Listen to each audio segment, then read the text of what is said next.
बहुत सारे लोग हैं जो तरह तरह के फ्रॉड कर रहे हैं। कोई है छोटे लेवल पे कर रहे हैं, कुछ हैं जो बड़े लेवल पे कर रहे हैं।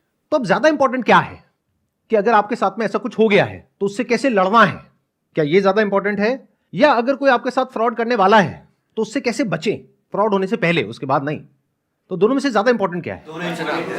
दोनों इक्वली इंपॉर्टेंट है। उसके पीछे वजह यह है कि मान लो आपने कहीं से कोई प्रोडक्ट खरीदा और उस प्रोडक्ट में कहा गया कि 2 महीने बाद इस प्रोडक्ट की वजह से आपकी हेल्थ अच्छी हो जाएगी, लेकिन अच्छी नहीं हुई, उल्टा और खराब हो गई। तो अब जो नए लोग हैं उनको कैसे पता लगेगा कि ये प्रोडक्ट खराब है? जब तक आप नहीं बताओगे। तो अगर आपके साथ में कुछ भी गलत होता है तो अपनी आवाज उठाना इंपॉर्टेंट है, बहुत इंपॉर्टेंट है। किसी भी तरह का कोई क्राइम हो रहा है आपके साथ में, कोई इंसान है जो वो क्राइम कर रहा है, उसकी सबसे बड़ी पावर क्या है? आपका डर, आपकी खामोशी। अगर आप चुप ना रहो तो उससे क्या होगा? उससे बाकी भी लोगों को पता लगेगा कि ऐसा कुछ हो रहा है। जैसे आज की डेट में स्टॉक मार्केट ट्रेडिंग के बहुत सारे स्कैम्स चल रहे हैं और फ्रॉड चल रहे हैं इसके नाम पर। कोई भी आता है, आ करके कुछ भी दिखा देता है अपना डैशबोर्ड खोल करके कि मैंने 2 महीने में 20,000 रुपए लगाया, उसका 1 लाख रुपए बना दिया, और आपको बोला कि आप ये कोर्स परचेज कर लो तो आप भी 20,000 से 1 लाख रुपए कमा सकते हो। जब आपने कोर्स परचेज किया तो वहां पे टर्म्स एंड कंडीशन में कुछ और लिखा हुआ है, मतलब कहा कुछ और, किया कुछ और। लेकिन जब तक आपको समझ आया कि आपके साथ में स्कैम हो गया है तो आपका पैसा कितना डूबा? एक तो जो आपने कोर्स खरीदा उसका, प्लस जो आपने पैसा लगाया उस इंसान के एडवाइस के बेस पे, वो भी तो आपका पैसा गया ना। तो यूजुअली क्या होता है कि ऐसे में जो विक्टिम्स होते हैं वो क्या कहते हैं, चलो जो होना था हो गया, मेरी किस्मत खराब थी, अब अपने काम पे ध्यान दो। अगर आप जा करके अपने पेरेंट्स से भी डिस्कस करोगे तो वो भी यही एडवाइस देंगे आपको कि बेटा छोड़ना, जो हो गया, भूल जा। क्या ये सही अप्रोच है? एक है जो आपके आसपास वाले आपको कह रहे हैं, आपकी फैमिली आपको कह रही है, आपके फ्रेंड्स आपको कह रहे हैं, या आपको भी अंदर से जो आपका डर है वो आगे बढ़ने से रोक रहा है। वो कह रहा है छोड़ो ना, क्या पड़ा है इसमें, जो होना था हो गया, अब आगे बढ़ो। तो क्या ऐसे में आगे बढ़ना सही अप्रोच है या उस इंसान से लड़ना सही अप्रोच है? मेरे हिसाब से मुझे लगता है कि हमें उसके सामने खड़े होकर लड़ना चाहिए, और उसके पीछे लॉजिक ये है कि एक नेशन की एक नींव होती है, तो उस नेशन को मजबूत बनाने के लिए हमको कदम उठाना पड़ेगा। You need to be as powerful as you can, not to suppress others, but to defend yourself. आपको लड़ना सीखना ही पड़ेगा इस दुनिया में अगर सरवाइव करना है तो। ये दोनों आना चाहिए, लड़ना भी और अपने आप को डिफेंड करना भी। अगर दोनों में से एक भी आपको नहीं आता है तो दुनिया आपको अपने बेनिफिट के लिए यूज करती रहेगी और आप एक डोरमैट की तरह पड़े रहोगे जहां पर कोई भी आएगा और आपको यूज करके आगे बढ़ जाएगा। आपको क्या लगता है कि सिर्फ एक इंसान आपके साथ में लाइफ में कुछ ऐसा करेगा? अगर आप एक बार चुप हो गए तो आगे भी अगर आपके साथ में कुछ होगा तो क्या आप अपनी आवाज उठाओगे? नहीं। तो आप कैसे बन जाओगे? एक डरे हुए इंसान जिसके साथ में कुछ भी हो रहा होगा और आप चुपचाप बैठे रहोगे। इसलिए दोनों चीजें जरूरी हैं। एक, अपने आप को ऐसा बनाना कि कोई आपको बेवकूफ ना बना सके। दूसरा, कि अगर किसी ने आपके साथ में धोखा कर दिया है तो उससे लड़ना सीखो। डरते क्यों हो?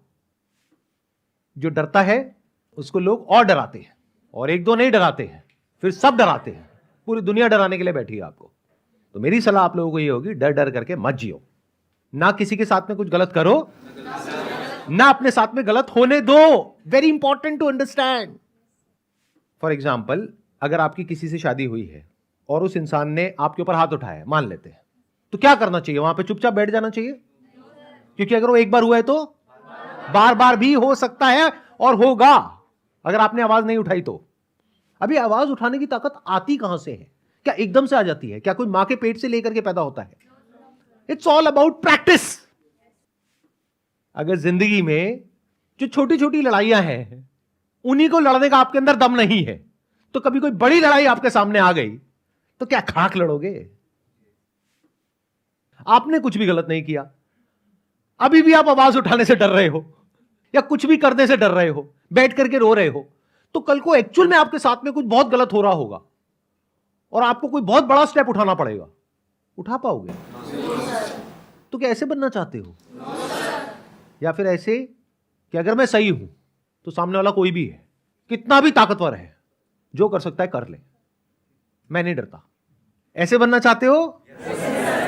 तो ऐसे कैसे बनोगे जब जिंदगी में बहुत सारी छोटी छोटी लड़ाइयां आपने लड़ी होंगी? तभी तो लड़ पाओगे ऐसे लोगों से, क्योंकि ऐसी लड़ाई में ये लोग हर तरह का दाव पेच यूज करेंगे।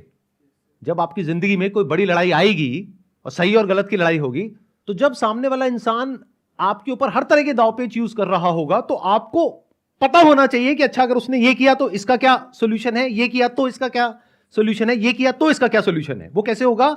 जब ये 3 अलग अलग लड़ाइयां पास्ट में आप लड़ चुके होगे, फिर फ्यूचर में आप नहीं चाहते थे किसी से लड़ना, लेकिन वो लड़ाई आपके सर पे आ गई। अब उसमें पास्ट में जो भी कुछ हुआ आपके साथ में, वहां से आपको कुछ एक्सपीरियंस हुआ, वो सारा एक्सपीरियंस काम आएगा अब इस बड़ी लड़ाई को लड़ने के लिए। तो अब आपको समझ आ रहा है कि अगर आपके साथ में कुछ गलत होता है और आप आवाज नहीं उठाते हो या कुछ नहीं करते हो, तो वो औरों के साथ में गलत नहीं हो रहा है, सबसे पहले आपके खुद के साथ में गलत हो रहा है। फॉर एग्जाम्पल, ये जिसकी मैं बात कर रहा हूं, स्टॉक मार्केट स्कैम, कितना आसान है। सोचो कि वो इंसान है जो कि सेबी रजिस्टर्ड नहीं है, आपको जाना है सेबी में कंप्लेंट करना है। पहले ईमेल के थ्रू करनी है, अगर रिस्पॉन्स आ गया तो बहुत बढ़िया है, नहीं आया तो लेटर लिखो। क्योंकि मजे की बात क्या है कि अगर ऐसा कुछ हो रहा है तो सेबी अपने आप एक्शन नहीं ले सकता है जब तक कि कोई कंप्लेंट ना करे। और आपको यह भी लगेगा अंदर से कि एक इंसान के कंप्लेंट करने से क्या होगा। अगर एक एक करके 3-4 लोगों ने भी कंप्लेंट कर दी तब तो कुछ होगा ना। और इसमें आपका गया क्या? कुछ भी नहीं। लेकिन आपको मिला क्या? क्या मिला बताओ? क्योंकि जब मिलने की बात होती है ना, हम लोगों की जो सोच है वो बहुत ही छोटी है। हम क्या समझते हैं, थोड़ा पैसा मिल गया, इंसेंटिव मिल गया, बोनस मिल गया, इसी को मिलना कहते हैं। क्या सिर्फ यही मिलना होता है या कुछ और भी होता है? तो इस लड़ाई में अगर आप जीते, यानी कि उस इंसान को आपने रिपोर्ट किया सेबी में और सेबी ने उसके अगेंस्ट एक्शन लिया, सिर्फ उसके नहीं, उसके से और जितने भी लोग हैं सबके अगेंस्ट एक्शन लिया। इन अदर वर्ड्स क्या हुआ कि एक सही और गलत की लड़ाई में आपकी जीत हुई। तो अब इससे आपको क्या मिला? कुछ मिला या नहीं मिला? क्या मिला बताइए? सर कॉन्फिडेंस मिला, हिम्मत मिली कि अगर आगे ऐसा कभी हमारे साथ होगा तो हम इससे बच सकते हैं। इस कॉन्फिडेंस की क्या वैल्यू है? जब ये छोटा छोटा कॉन्फिडेंस इकट्ठा होता है ना, तो इसकी बहुत वैल्यू हो जाती है। आगे कोई बहुत बड़ा फ्रॉड होने वाला होता है ना, तो उससे लड़ने की हिम्मत मिलती है। इसको पैसों में मेजर नहीं किया जा सकता है, लेकिन मेरे हिसाब से इसकी वैल्यू इतनी है लाइफ में जितनी और किसी चीज की नहीं है। सर हमारे फादर या हमारे मॉम को ये कौन बताएगा कि इस तरह फाइट बैक करने से लाइफ अच्छी होती है। फॉर एग्ज़ाम्पल मैं अपने होम टाउन से यहाँ दिल्ली स्टडी के लिए आया, तो मेरे दादाजी ने कहा कि बेटा सारे से बच के रहना, मतलब फ़ाइट नहीं करना, अपनी लाइफ को अच्छे से रखना। और वो है कि मतलब आप ज़्यादा एग्रेसिव मतलब आप मत होना। अगर कुछ हो रहा है तो जस्ट उसको आप मतलब बियर करो और आप हट जाओ वहाँ से। पर आपका सेशन अटेंड करने के बाद ये मोटिवेट होता है कि नहीं, फाइट बैक होना चाहिए। देखो मेरी बात को ध्यान से समझ लेना, इसका गलत मतलब मत निकाल लेना। इसका मतलब ये नहीं है कि आप कहीं भी सड़क पे कहीं भी कोई भी कुछ भी कर रहा है तो पहले ही बहुत एग्रेशन है सड़कों पे, आप जा करके और एग्रेशन बढ़ा दो मेरा ये सेशन देख करके कि तूने मेरी गाड़ी को टच कैसे किया, बाहर निकल। मैं ये नहीं कह रहा हूं, मैं क्या कह रहा हूं, छोटी मोटी जो चीजें हैं उसको इग्नोर करो, छोटी मोटी लड़ाइयां हैं उसको इग्नोर करो। लेकिन अगर आपके साथ में कोई कुछ गलत कर देता है जानबूझ करके, ये भी ध्यान से सुनना, एक है अनजाने में, एक है जानबूझ करके। और इसमें फर्क कैसे करोगे? एक बार अगर किसी ने आपके साथ में कुछ गलत किया तो वो गलती है, लेकिन अगर बार बार किया तो माइंडसेट है। एक झूठ बोला, फिर दूसरा बोला, फिर तीसरा बोला, फिर चौथा बोला, आपको फंसा दिया एक ट्रैप में, तो ये क्या है? इसको फ्रॉड बोलते हैं। तो अगर कभी ऐसा कुछ हो आपके साथ में तो आपको लड़ना आना चाहिए, वो भी पीसफुली और legally. For example, as consumer अगर आपके साथ में कोई फ्रॉड होता है तो आपको क्या लगता है गवर्नमेंट की तरफ से कितने ऑप्शंस हैं आपके लिए जहां से कि आप उस फ्रॉड को रिपोर्ट कर सकते हो? इन चीज़ों के ऑप्शंस तो बहुत है, पर हम लोगों को पता नहीं होता। अब जैसे कोई कंज्यूमर के साथ फ्रॉड हो जाए तो ज़्यादा से ज़्यादा क्या होगा, कंज्यूमर फोरम में चले जाएंगे या फिर पुलिस स्टेशन चले जाएंगे, इसके अलावा और कोई पता ही नहीं है। अच्छा, ये पता लगाना कितना मुश्किल है कि कितने ऑप्शंस अवेलेबल हैं? क्या ये बहुत मुश्किल है या आसान है? या बहुत आसान है? मोबाइल पे गूगल को खोलो और जा करके ये ऑप्शंस ढूंढो। कंज्यूमर्स के लिए बहुत सारी हेल्पलाइंस हैं जहां पर आप फोन कर सकते हो, ऑनलाइन कंप्लेंट्स कर सकते हो। डिपार्टमेंट ऑफ कंज्यूमर अफेयर्स की अगर आप वेबसाइट पे जाओगे, उन सबके ईमेल आईडीज अवेलेबल हैं। अगर आपके साथ कोई छोटा फ्रॉड हुआ है तो आपको देखना पड़ेगा कि उसकी गवर्निंग बॉडी कौन सी है। जैसे स्टॉक मार्केट है तो सेबी है। ऐसे ही अगर मान लो कोई ऐसा फ्रॉड आपके साथ में हुआ है जो अकेले आपके साथ नहीं हुआ है और भी बहुत सारे लोगों के साथ में हुआ है, तो उसके लिए EOW है, इकोनॉमिक ऑफेंसेस विंग, यानी हर स्टेट में पुलिस का एक अलग डिपार्टमेंट है इस तरह के क्राइम्स को हैंडल करने के लिए। बट इस सब के बारे में आपको कुछ पता ही नहीं है। तो प्रॉब्लम यह नहीं है कि आप क्या कर सकते हो क्या नहीं, प्रॉब्लम यह है कि अवेयरनेस ही नहीं है। और मजे की बात क्या है कि यह बात अगर आप करते आज से 50 साल पहले, जब इंटरनेट नहीं था, तो समझ आ जाता कि हां ठीक है, इस सब के बारे में आपको कैसे पता लगेगा। आज की डेट में सब कुछ अवेलेबल है at your finger tips, on your mobile phone.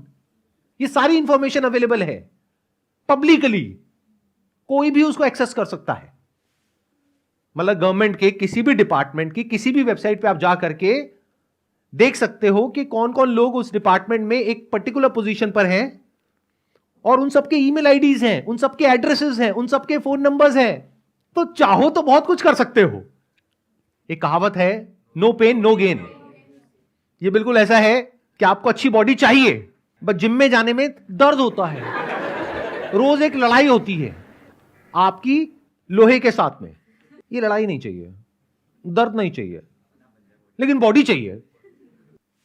बिना लड़े नहीं होगा, रोज लड़ना पड़ेगा इस छोटी छोटी लड़ाई को, तब जाकर के एक दिन कोई बड़ी जीत आपको मिलेगी।